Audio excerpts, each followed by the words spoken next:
안녕하세요. 오늘은 고난이 주는 초월적 가치라는 제목으로 말씀을 드리겠습니다.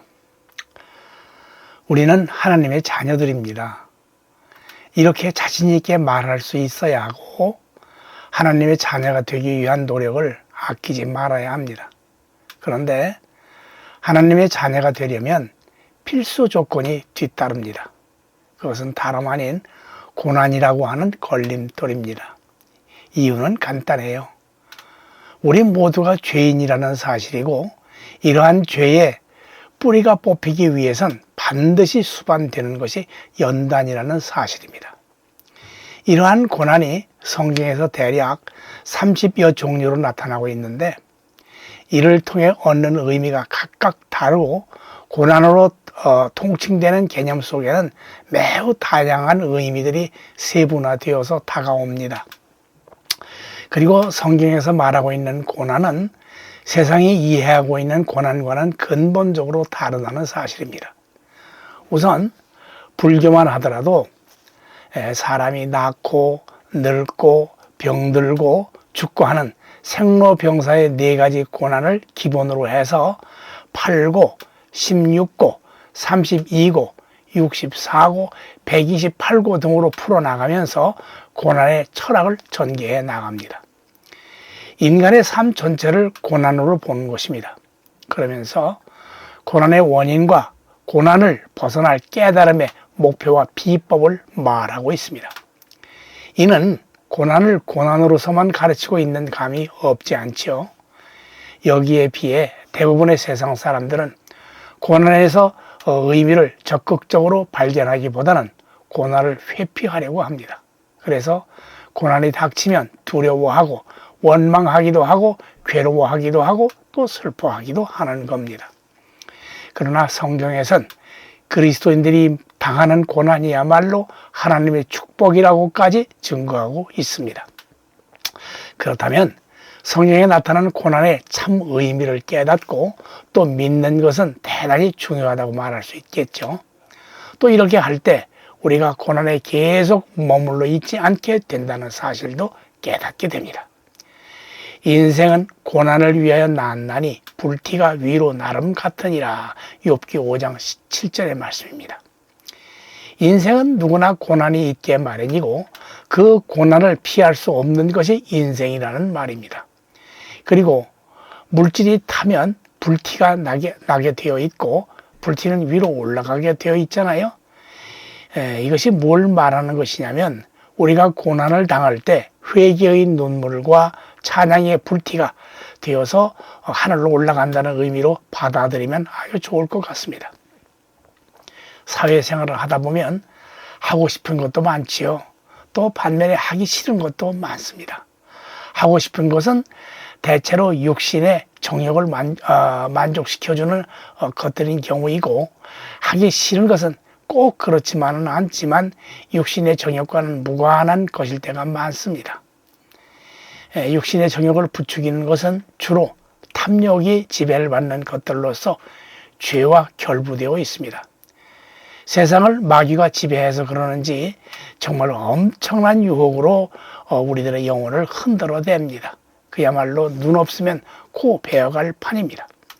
직장에서, 학교에서, 거리에서, 동네에서, 가정에서, 심지어는 교회에서까지 다양한 모습으로 우리 주위를 맴돌며 육신의 정욕, 안목의 정욕, 이생의 자랑을 채우라고 요지경 속을 만들면서 가만 놔두지를 않습니다. 가만 놔두면 신앙생활 잘 할 수 있을 것 같고 죄짓지 않을 것만 같은데 가만 놔두지를 않습니다. 여러분, 우리는 고난 가운데 죄를 지은 결과로 오는 불행은 고난이라고 하지 않습니다. 그렇죠? 그것은 죄값을 치르는 벌 또는 징계라고 합니다. 그렇지만 편의상 오늘은 그것도 고난의 범주에 포함시켜 다루어 보도록 하겠습니다. 여기에 적합한 예가 다니엘 호선의 주온 글씨이기에 그걸 좀 소개해 보기로 하겠습니다. 구라파에 살고 있던 헤스터 프라인 부인이 미국으로 이주해 올 때 남편보다 먼저 매사추세츠주에 도착했습니다.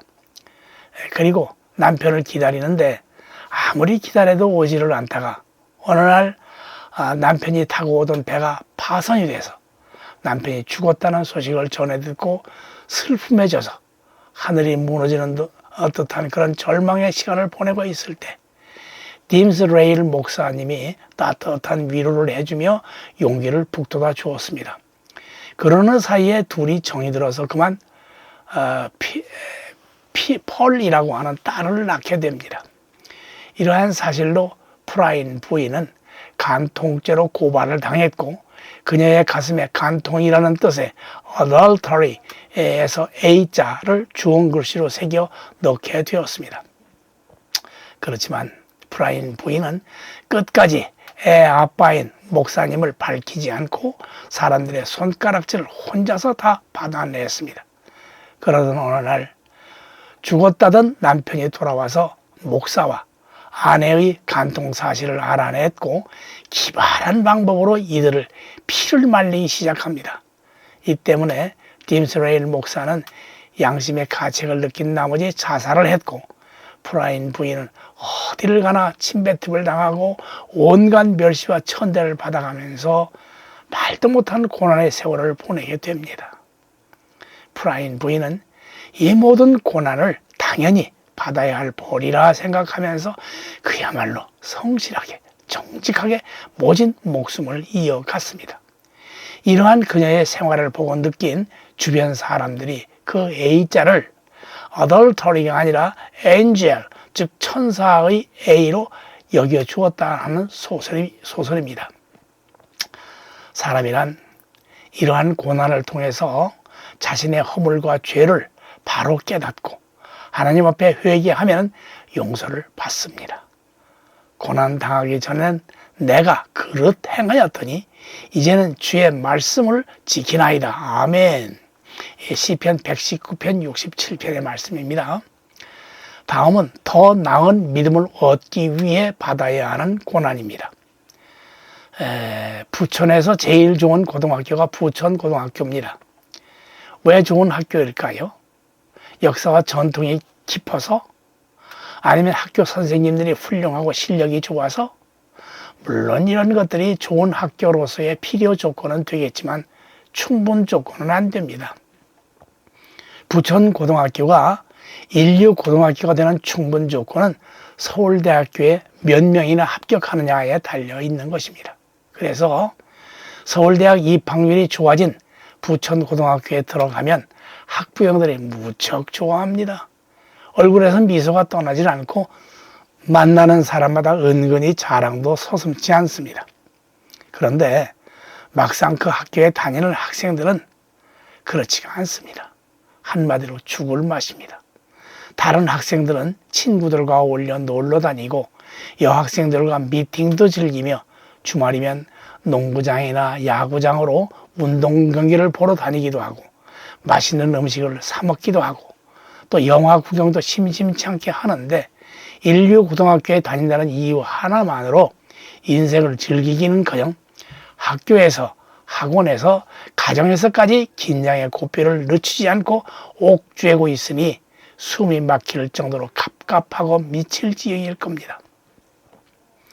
다른 건 고사하고 잠이나 한번 실컷 잡아왔으면 원이 없을 정도로 눈만 뜨면 학교에 가야 하고 주말과 주일엔 학원이나 도서관에서 도시락으로 끼니를 해결해야 하는 그야말로 왜 사는지 모를 정도로 지겨운 나날을 보내고 있다 이 말입니다. 그러나 이러한 고난이 없이는 대학에 들어갈 수가 없잖아요. 원하는 대학에 들어가야 자신의 영광은 물론 고생한 부모님에게 은혜를 갚는 효도가 되기에 참고 인내하며 가는 것 아니겠어요?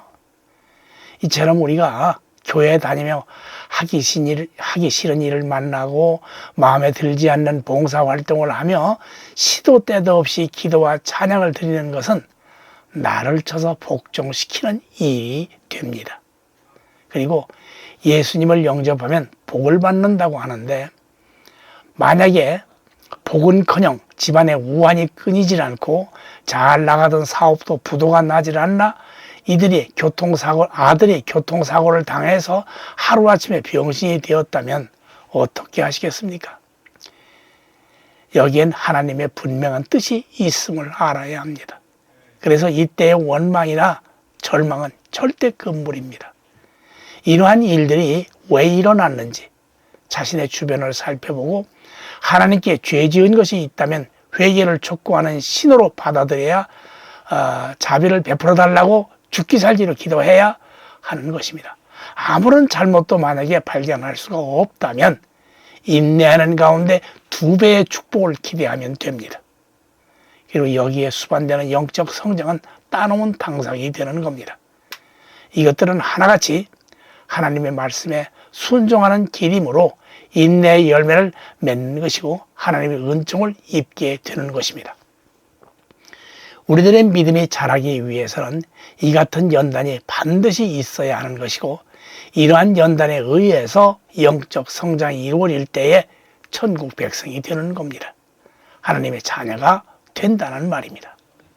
참고로 하나님의 자녀가 되려면 우리가 거룩해져야 합니다.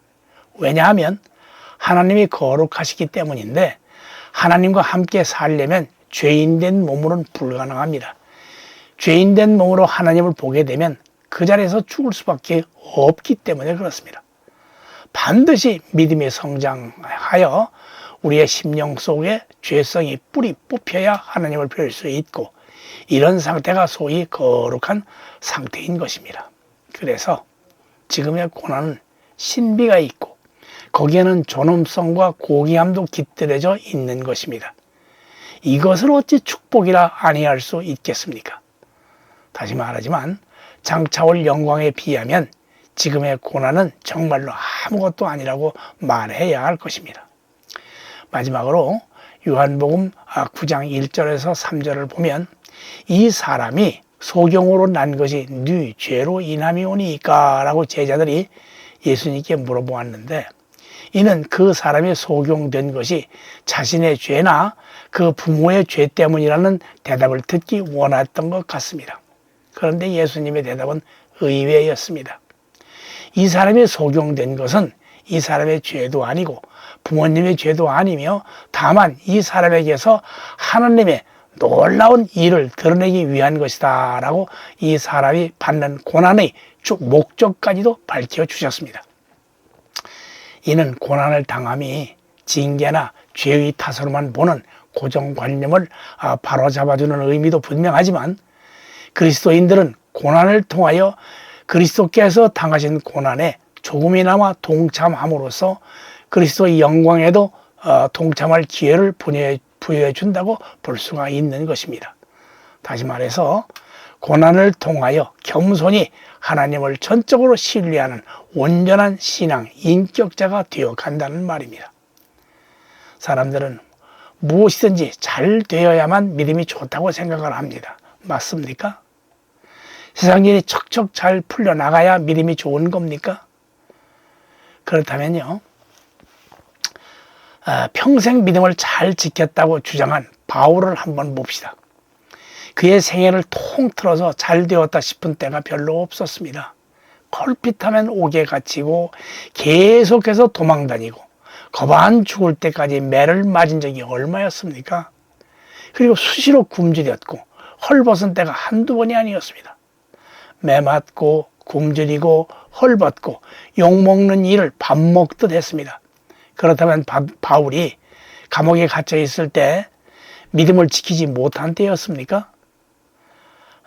바울이 도망다니고 맞고 굶주리고 헐벗을 때 믿음을 버렸을 때입니까? 아니잖아요. 그와 이와 같은 고난을 받았던 때야말로 믿음을 지킨 때였습니다. 그렇다면 예수 믿으면 편안하다, 복을 받고 잘 살 수 있다, 건강할 수 있고 부자가 되고 오래도록 행복하게 살 수 있으니까 예수 믿고 복 받으라 라는 말은 뭘 말하는 것입니까? 이거야말로 거짓말입니다. 사기꾼들이 외치는 소리입니다. 마귀의 소리일 뿐입니다. 예수 믿고 복 받는 것, 이것은 육신의 복을 말하는 것이 아닙니다. 이 세상의 복이 아니라는 그 말입니다. 물론 예수 믿고 이 세상에서 건강의 복, 재물의 복, 오래 사는 복, 자식이 잘 되는 복을 받을 수는 있습니다. 그러나 이러한 복은 믿음이 어린아이의 단계에서 허용되는 것이고 아주 특별한 경우에 한해서 허락되는 것이지 누구에게나 허락되는 것이 아니라는 사실입니다. 이 때문에 예수를 믿는다면, 이것 때문에 예수를 믿는다면 예수 잘못 믿는 겁니다. 이거야말로 우상 숭배가 되기 때문에 그렇습니다. 예수 믿고 복 받는 것, 이건 영적인 복을 말하는 겁니다. 우리의 영혼이 잘 되는 복입니다. 그런 의미에서 예수를 믿는다는 것은 엄청난 복이 되는 것입니다. 이것보다 더 큰 복은 이 세상에 어디에도 없기 때문입니다. 얼마나 고맙고 감사한 일입니까? 주 예수보다 더 귀한 것은 없습니다. 내가 죽을 걸 대신 죽어주신 그 사랑을 어떻게 이 세상의 부귀와 영화에 비교할 수가 있겠습니까? 다시 말하지만 이 세상은 고난의 연속입니다. 그러나 이러한 고난을 승리로 이끈 사도 바울은 말씀의 확신을 가지고 살든지 죽든지 내 몸에서 그리스도가 존귀히 되게 하려 하나니 이는 내가 사는 것이 그리스도니 죽는 것도 유익함이라는 빌립보서 1장 20절 21절의 말씀을 고백할 수 있었던 것입니다. 이와 같이 죽음을 초월한 믿음이 있기 때문에 베드로가 거꾸로 십자가에서 처형될 수 있었고, 스데반이 돌에 맞아서 눈이 튀어나오고 입술이 엉망진창이 된 그런 상태에서도 주여 저들이 옳고 그른 것을 모르고 하는 짓이오니 용서하옵소서라고 기도를 할 수 있었고 웃으면서 숨을 거둘 수가 있었던 것입니다. 고난은 누구에게나 있습니다. 특별히 그리스도인에게는 고난이 필수적이라 할 수 있습니다. 그러나 우리 주님께서는 감당할 만큼의 고난만을 허락하신다는 사실을 꼭 기억해야 할 것입니다. 어느 목사님이 말했습니다. 고난의 수수께끼는 고난의 정체를 규명하는 데 의미가 있는 것이 아니라 고난을 통하여 섭리하시는 하나님을 바라보는 데 의미가 있다라고 말씀했는데 참으로 지당한 말이고 의미 있는 말입니다. 세상을 한번 냉정하게 바라보세요. 얼마나 악의 요소가 판을 치고 있는가 말입니다. 하나님께서 창조하신 질서 속에 얼마나 많은 무질서와 악을 살포하여 놓았는지를 보십시오. 그 여기에 편성해서 얼마나 많은 죄인들이 양산되었는가를 생각해 보면 현기증이 날 정도이고 한 치 앞도 내다볼 수 없을 정도로 혼돈과 흑암이 뒤덮여 있습니다. 이러한 상태에서 믿음을 지키고 바로 살기란 여간 힘드는 게 아니고 물질적으로나 정신적으로 밀려오는 스트레스는 또 다른 종류의 아픔과 고난을 체험하게 만들고 있습니다. 그런 의미에서 고난은 말로나 어떤 합리적인 논리로서 설명되어지지 않는 초월적 가치가 있는 체험이라고 말할 수 있겠습니다. 고난에는 그 아픔의 깊이에 따라 위대한 창조적 의지의 표현이 있게 마련이고 고난을 함께 나누는 가운데 동반자 의식을 정립해 나가면서 결속을 다져나가는 바탕을 마련해야 되겠습니다. 이렇게 할 때 고귀한 역사적 교훈이 탄생되고 어려운 상황을 극복하고 돌파해 나갈 때 우리의 미래를 약속받을 수 있을 것입니다. 지금 우리에게 고난이 있습니까? 하나님이 함께하고 계신다는 증거입니다. 하나님의 축복입니다. 감사하십시오. 바닷물이 민물보다 짭니다. 그렇다면 바다에 사는 물고기가 민물고기보다 짤까요? 생선회를 먹어본 사람이면 그렇지 않다는 걸 금방 눈치챌 겁니다. 안 짭니다. 다만 바다에서 죽은 고기는 짤지 모르지만 살아있는 고기는 짜지 않습니다. 세상이 제 아무리 혼탁하고 지저분하여 두 눈을 뜨고 있기만 해도 금방 마음과 몸이 오염될 것 같을지라도 고난을 슬기롭게 통과한 한 성도라면 결단코 세상의 유혹에 넘어가지 않을 것입니다. 인생은 고난을 위하여 나나니 불티가 이로 나름 같으니라. 욥기 5장 7절 말씀입니다. 할렐루야. 감사합니다.